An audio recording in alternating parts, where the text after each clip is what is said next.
Hello dear students, myself Nikhil Bhardwaj, chemistry faculty at Jigyan. आप सभी का जिज्ञान के ऑफिशियल यूट्यूब चैनल पर स्वागत करता हूं। देखो बच्चों, जेई मेंस का फर्स्ट फेज कंक्लूड हो चुका है, रिजल्ट भी आ चुका है, लोगों के घरों में मिठाइयाँ भी बट चुकी हैं। तो कुछ बच्चों का रिजल्ट अनएक्सपेक्टेड रहा हो, अच्छा ना आया हो, तो कोई बात नहीं। हमें अपनी प्रीवियस यानी फेज वन में हुई गलतियों से सीख कर फेज टू में बेटर परफॉर्म करना है। उसी के लिए, उसी बात को ध्यान में रखते हुए जिज्ञान टीम आप सभी के लिए फिजिक्स और मैथ्स का ऑलरेडी जेई मेंस का एनालिसिस लेकर आ चुकी है। आज हम लोग केमिस्ट्री का एनालिसिस देखने वाले हैं। ठीक है, तो चलिए स्टार्ट करते हैं बिना किसी देरी के। देखो, हम लोग, आपको पता है केमिस्ट्री तीन पार्ट्स में डिवाइडेड होती है, physical chemistry, inorganic chemistry and organic chemistry. तो सबसे पहले हम लोग एनालिसिस करेंगे तीनों पार्ट्स के हिसाब से कि भाई किस टॉपिक से, किस पार्ट से कितने क्वेश्चन आए। बने रहना है एंड तक। फिर हम उसके बाद टॉपिक वाइज भी एनालिसिस करने वाले हैं। स्टार पॉइंटर क्वेश्चन जो टॉपिक्स होंगे, जो तुम्हारे चैप्टर है, उन सबको भी हम लोग डिस्कस करेंगे कि भाई कौन कौन से जो चैप्टर है वो बहुत ज़्यादा इंपॉर्टेंट है आपके नेक्स्ट फेज के लिए, ताकि आप नेक्स्ट फेज में बहुत अच्छा परफॉर्म कर पाए। ठीक है, देखिए सबसे पहले तो देखो, फिजिकल केमिस्ट्री जो है उसमें से अगर आप देखो, जो शिफ्ट वन है उसमें 6 क्वेश्चन आए थे, 27 जैन शिफ्ट टू में 8 क्वेश्चन। तो आप लोग देख रहे हो कि एक लगभग कंसिस्टेंट परफॉर्मर है, और इसका जो एवरेज रहा दैट इज 7.8। मतलब मिनिमम अगर मैं देखूँ तो 6 क्वेश्चन आए, एट मैक्स अगर मैं देखूँ फिजिकल केमिस्ट्री से 9 क्वेश्चन आए, तो ओवरऑल जो बना है दैट इज 7.8। ठीक है, एवरेज आउट। इनऑर्गेनिक केमिस्ट्री, देखो हुआ क्या था ना, जब पेपर होने से पहले सिलेबस आया था तो काफी लोगों का गैस था कि जब इनऑर्गेनिक केमिस्ट्री से टॉपिक्स बहुत सारे कम हो गए, राइट, तो 5 ही टॉपिक बचे, तो इससे तो बहुत ही कम सवाल आएंगे। लेकिन इनऑर्गेनिक केमिस्ट्री ने बोला देखो जलवा है हमारा, है ना। और क्वेश्चन आप देख रहे हो, 12 सवाल पहली शिफ्ट में, 12 क्वेश्चन। उसके बाद आप देखिए 9 सवाल, नो मिनिमम क्वेश्चन जो इनऑर्गेनिक्स हैं दैट इज 9, मैक्सिमम क्वेश्चन जो आए हैं दैट इज 12। और वो लगभग 2 शिफ्ट में रिपीट हुए हैं। 10 पेपर में से 2 में 12 क्वेश्चन दिए इनऑर्गेनिक ने, और एवरेज जो निकल के आया दैट इज 10। तो आप समझिए इनऑर्गेनिक केमिस्ट्री के 5 टॉपिक 10 सवाल, एकदम बम्पर ऑफर है। ठीक है, उसके बाद ऑर्गेनिक केमिस्ट्री में अगर आप देखो तो देखो इसका तो क्या बोलूं मैं, लाजवाब, एकदम बेमिसाल, है ना। 12 सवाल, 13 सवाल, देख रहे हो, 13 क्वेश्चन, 13 क्वेश्चन 3 शिफ्ट में आपको ऑर्गेनिक केमिस्ट्री ने 13 सवाल दिए हैं। आप समझ रहे हो, इट इज अप्रोक्सीमेटली 50%। आपको 25 ही अटेम्प्ट करने होते हैं 30 में से, उसमें से आप देख रहे हो 13 सवाल खाली ऑर्गेनिक केमिस्ट्री से आए हैं, और जिसका एवरेज ही 12 बनता है। ठीक है, अभी हम लोग टॉपिक वाइज भी एनालिसिस करेंगे।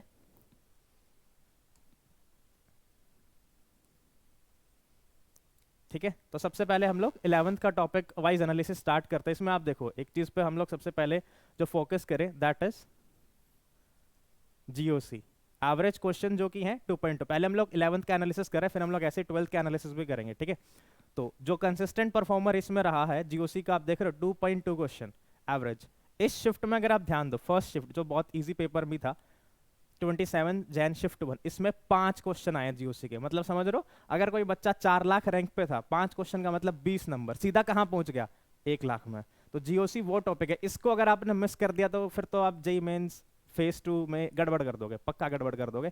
ठीक है, इस वाले में अगर आप देखो एक क्वेश्चन, यहाँ पे 3, 2, 3, 3, तो मतलब एकदम consistent performer of the year award इसको हम लोग दे सकते हैं। ठीक है, कि 3 2 सवाल लगभग लगभग ये देने वाला है। उसके बाद अगर आप बात करें और जो हाईलाइट टॉपिक हैं, मैं अगर उसकी बात करूं, एवरेज में second topic chemical bonding. Inorganic का टॉपिक केमिकल बॉन्डिंग 1.8 एवरेज इसका बनता है। अगर आप जरा ध्यान दें, 3 सवाल, 2 2 2 2 2 2।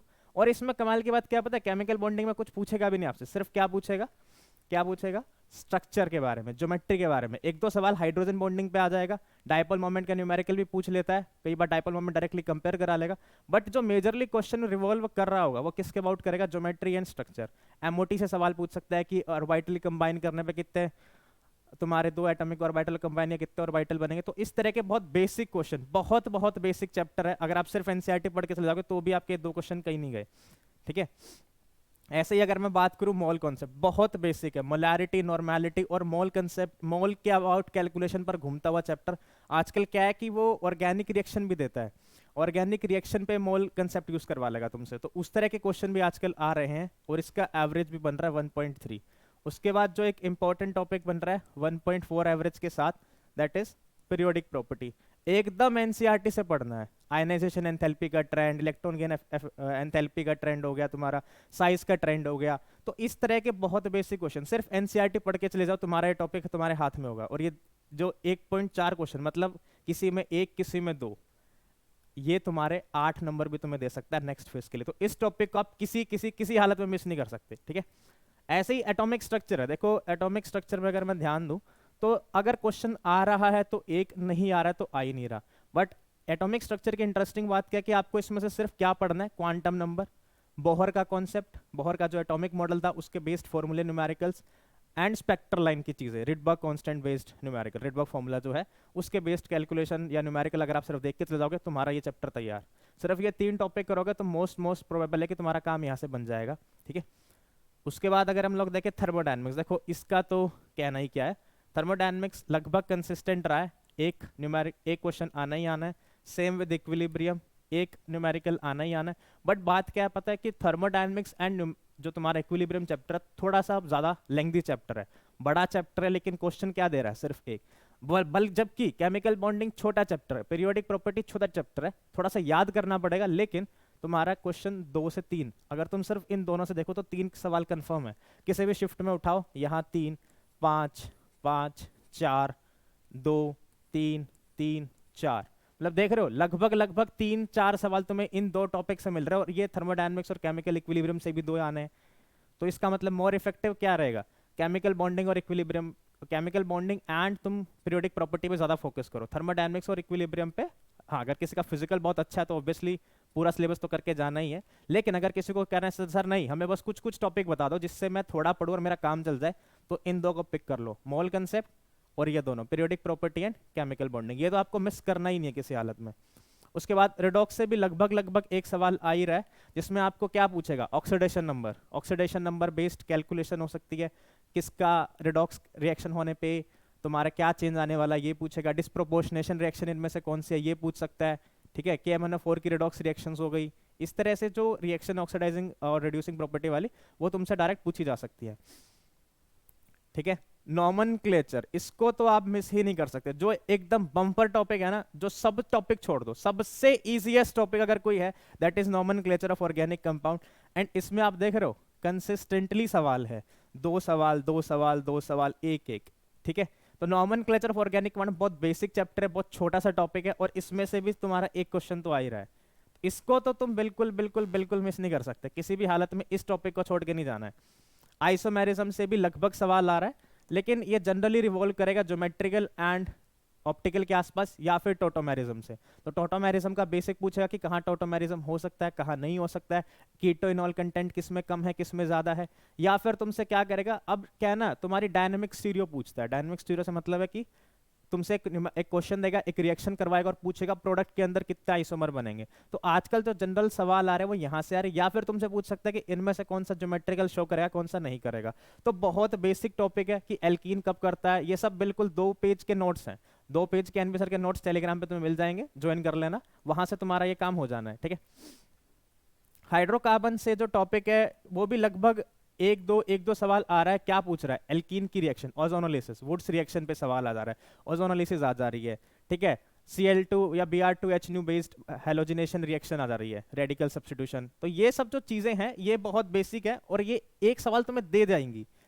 देखो 10 पेपर होने, आपको नहीं पता किस शिफ्ट में आएगा, तो यू कैंट मिस आउट ना, तुम्हारे पेपर में शिफ्ट में खुल भी सकता है और नहीं भी खुल सकता, बट हमें उन जो ज्यादा मेजर गेन करवाने वाले टॉपिक्स उनको छोड़कर नहीं जाना है, ठीक है। ऐसी प्रैक्टिकल ऑर्गेनिक केमिस्ट्री, देखो इस टॉपिक का मैं क्या कहूं, बस जब पहले ये टॉपिक पेपर में था, जब से ये इतने सारे पेपर नहीं होते तो उस टाइम पे पीओसी का सवाल नहीं आता था, लेकिन अगर आप उठाओगे एनसीईआरटी में मुश्किल से 3 पेज का टॉपिक भी नहीं है, एंड एक सवाल 2 सवाल 2 सवाल 1 सवाल 2 सवाल, और सिर्फ क्या पूछ रहा है पता है, क्रोमेटोग्राफी क्या होता है, आरएफ बेस्ड क्वेश्चन लगभग हर साल आता है, रिटेंशन फैक्टर जो निकालना होता है, बहुत ही शॉर्ट टॉपिक है, कहाँ पे डिस्टिलेशन लगेगा, कहाँ फ्रैक्शनल डिस्टिलेशन लगेगा, कहाँ पे प्योरिफिकेशन करने की कौन सी टेक्निक यूज की जा सकती है, कौन एड्सॉर्प्शन बेस्ड टेक्निक होती है क्रोमेटोग्राफी, या किस और बेस्ड टेक्निक होती है, ये बहुत सिंपल क्वेश्चन पूछ रहा है, और 2 सवाल भी आ रहे हैं, समझ रहे हो, 8 नंबर, लगभग 40-50 हजार रैंक तुम्हें बढ़ा सकते हैं, सिर्फ ये 3 पेज के नोट्स, 3 पेज सिर्फ पढ़ के जाना है, तुम्हारा काम हो जाएगा, ठीक है। तो जो हमने पूरा 11th में निकला निष्कर्ष वो क्या है कि 11th के थोड़े से ज्यादा आ रहे हैं, और जो तुम्हारी रेंज है वो काफी वेरिड कर रही है। देखो 11th में पहले 16, इधर आप जरा ध्यान दो 17, इस वाले में देखोगे तो 11, तो कुछ ज्यादा ही वैरायटी आ रही है केमिस्ट्री के अंदर, जो जनरली मैथ्स फिजिक्स में नहीं होता, 12 14 11 से और तुम्हारे 16 17 12 से रहते हैं, लेकिन केमिस्ट्री के अंदर कुछ ज़्यादा ही वैरायटी देखने को मिल रही है। ठीक है,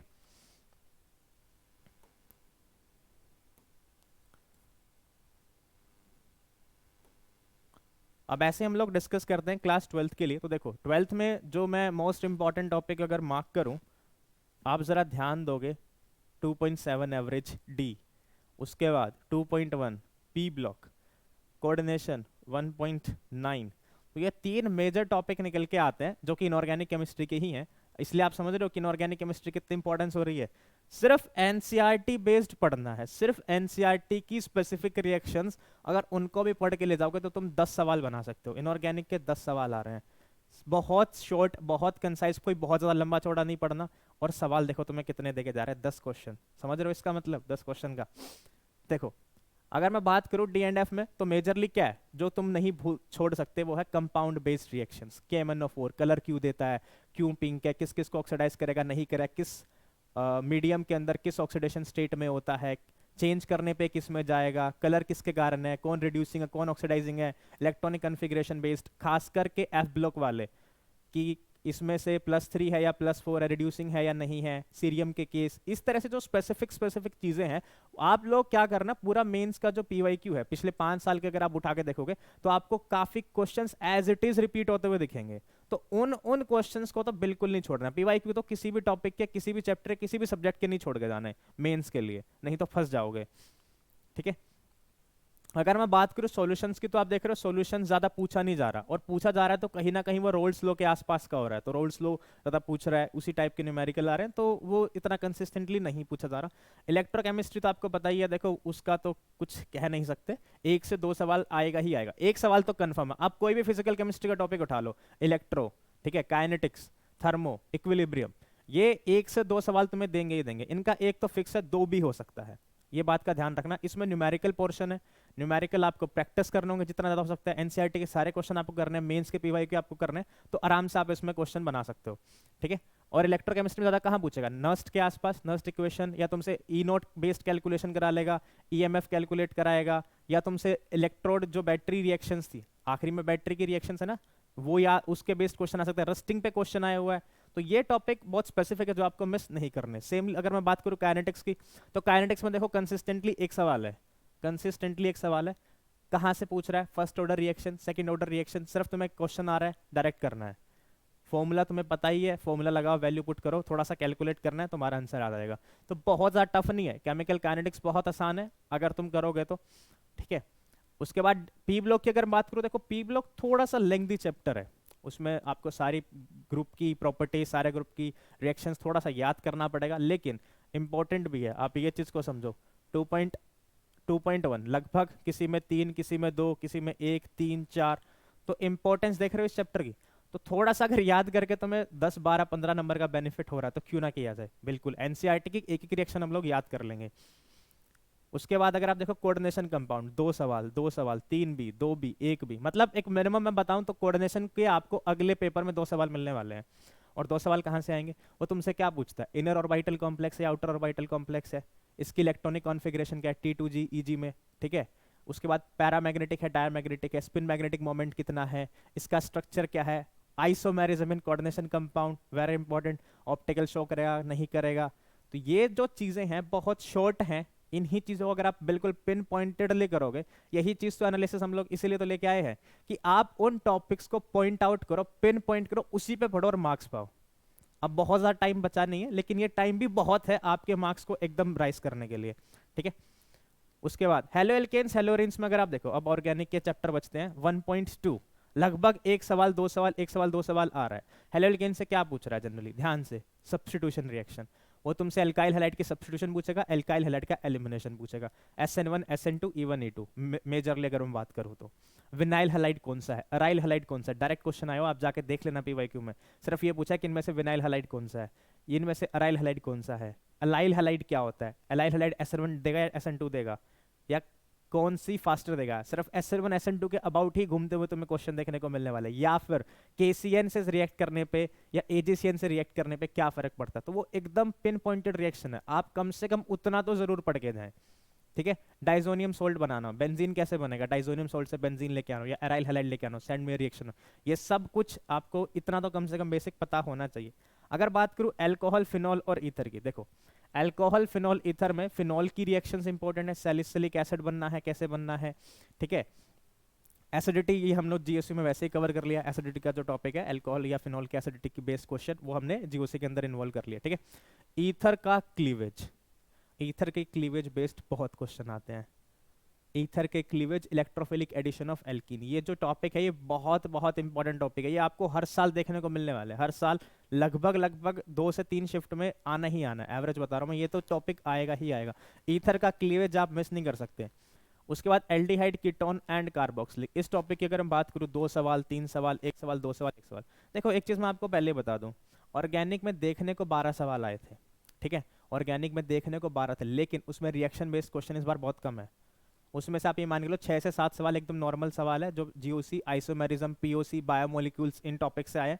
रिएक्शन बेस्ड क्वेश्चन 4-5 वो बहुत सिंपल है, 1 स्टेप रिएक्शन है, कोई बहुत लंबी चौड़ी इस बार रिएक्शन आई भी नहीं है, ठीक है, 1 स्टेप या मैक्सिमम 2 स्टेप की रिएक्शन है, वो भी रिडक्शन बेस्ड, ऑक्सीडेशन बेस्ड, जैसे LiLH4 का यूज, LiLH4 NaBH4 डाइबल H किसको रिड्यूस करेगा किसको नहीं करेगा, डायरेक्ट ये पूछा है रिएक्शन देके कि नेम रिएक्शन कौन सी है, रोजनमंड रिडक्शन, तो ये गेटरमैन कोच कौन सी होती है, तो ये सिंपल सिंपल जो नेम रिएक्शन आपने सुनी है ना, ये आप मिस नहीं कर सकते इस टॉपिक की, और आप इंपॉर्टेंस भी समझ रहे हो, 3 सवाल 2 सवाल भी आपको दे देगा। कैनिजारो आप मिस नहीं कर सकते, एल्डोल आप मिस नहीं कर सकते, रिमेटिमन आप मिस नहीं कर सकते।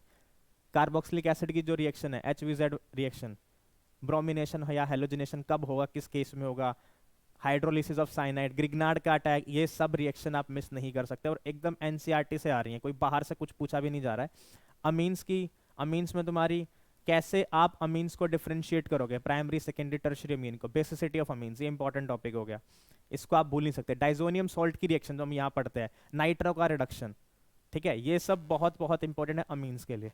और बायोमोलिक्यूल्स के तो देखो आप, ये देखो हर एक शिफ्ट में, जैसे पीओसी एक इंपॉर्टेंट टॉपिक है, ऐसे ही बायोमोलिक्यूल्स एक सवाल आ रहा है जिसमें क्या पूछ रहा है, कुछ भी अलग नहीं पूछ रहा, सिर्फ ग्लूकोज की रिएक्शन, 2 पेज के नोट्स, काम खत्म। ग्लूकोज की रिएक्शन, कहाँ पे अल्फा लिंकेज है, कहाँ बीटा लिंकेज है, किसके हाइड्रोलिसिस पे क्या बनेगा, अमीनो एसिड्स कौन कौन से हैं, किस में सेकेंडरी अमीन है किस में प्राइमरी है, अमीनो एसिड की हाइड्रोलिसिस करने पे या प्रोटीन की हाइड्रोलिसिस करने पे कौन सा अमीनो एसिड मिलेगा, उसके आसपास के क्वेश्चन रिवॉल्व होते हुए तुम्हें मिलेंगे बायोमोलिक्यूल जैसे टॉपिक से। क्वालिटेटिव एनालिसिस अरे देखना ही नहीं है, अरे देखना ही नहीं है, बिल्कुल भी नहीं देखना, 2 सवाल, इतनी सारी शिफ्ट में सिर्फ 2 सवाल, क्वालिटेटिव एनालिसिस को तो छोड़ दो, एकदम छोड़ दो। तो मोस्ट इंपॉर्टेंट टॉपिक एंड में हम जाते जाते क्या बता रहे हैं, most important topic inorganic chemistry में बता रहा हूँ, बहुत कम टाइम लेगी एंड बहुत सारे क्वेश्चंस देके जाने वाली है। तो उसमें आपको periodic property, chemical bonding, coordination and D block, ये 4 टॉपिक अगर तुमने बच्चों कर लिए ध्यान से, क्या बोल रहा हूँ मैं, पीरियोडिक प्रॉपर्टी, केमिकल बॉन्डिंग, अगर तुम ध्यान से देखो इस शिफ्ट इस वाले में, पी ब्लॉक से थोड़ा लेंथी है, ठीक है, मैं पी ब्लॉक को हटा भी दूं तो डी ब्लॉक से 2.7 और तुम्हारे कोऑर्डिनेशन से 1.9 और उधर से 3 सवाल, तो यहाँ से मान लो 4 सवाल यहाँ से, 3 सवाल वहां से, 7 सवाल तुम्हारे इनऑर्गेनिक के कहीं नहीं गए, 7 सवाल तुम्हारे हाथ में। ऑर्गेनिक की अगर मैं बात करूँ तो तुम्हारा एक मिनिमम सवाल नोमेनक्लेचर, 2 सवाल जीओसी से, पीओसी, बायोमोलिक्यूल, आइसोमेरिज्म, इनसे मिला के 6 सवाल तुम्हारे आराम से। तो अगर ये तुम बिना रिएक्शन की चीजें भी करोगे 13 सवाल कहीं नहीं गए। उसके बाद फिजिकल में आपको क्या फोकस करना है, देखो फिजिकल में कोई भी एक टॉपिक उठाओ, एक सवाल कंफर्म है, आपको खुद एनालाइज करना है कि आप किस किस टॉपिक पे कर सकते हो, लेकिन एक चीज का ध्यान रखो, जिस टॉपिक को करो एकदम उसमें महारत ले आओ, मतलब अगर उसमें तुम्हारा क्वेश्चन थोड़ा टफ भी आ गया तो भी तुमसे बनना चाहिए, इजी आ गया तो तुम्हारी बल्ले बल्ले, समझ में आ गया। तो फिजिकल केमिस्ट्री के जो टॉपिक उठाओ, केमिकल काइनेटिक्स बहुत आसान टॉपिक है, इलेक्ट्रोकेमिस्ट्री इजी टॉपिक है, ठीक है, तो ये सॉल्यूशंस हो गया, एटॉमिक स्ट्रक्चर, मोल कंसेप्ट, कम से कम ये भी कर जाए तो तुम्हारे 20 क्वेश्चन कहीं नहीं गए, और 20 क्वेश्चन मतलब लगभग 80 मार्क्स होते हैं, तुम कहाँ से कहाँ पहुंच जाओगे तुम्हें खुद समझ में आ जाएगा। फेज 1 का रिजल्ट देखना और फेज 2 का रिजल्ट देखना, ठीक है।